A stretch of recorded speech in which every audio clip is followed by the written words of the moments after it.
be turfing up to 10,000 people out of a job. Live now to Westminster and our political correspondent, Cathy Newman. Cathy.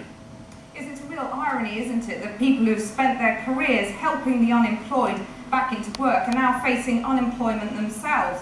The fact-check team has discovered that the companies who are masterminding the government's work programme fear that they may have to make as many as 10,000 of their own staff redundant.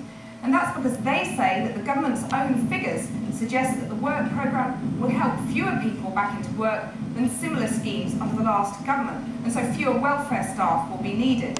Well, earlier I spoke to the head of the association which represents the welfare to work providers. The transition from the old welfare to work programmes to the new ones is rocky. First of all, a lot of chopping and changing in terms of where people have got contracts, but secondly, the government predictions of the number of people who are going through the work programme, our members are telling us, are lower than they've seen in the past. Well, that really casts doubt on the government's claims that this is the largest welfare programme since the 1930s. But earlier I spoke to the Employment Minister, Chris Grayling, and he said that there wouldn't be any job losses in the industry. He told me we're replacing a whole raft of substantially failed programmes which added no value whatever to people's job search, with a revolutionary new approach which we think will transform the lives of the long-term unemployed.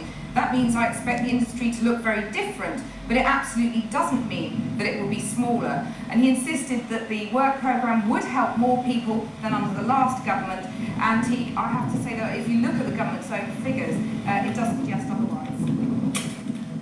Cathy Newman in Westminster.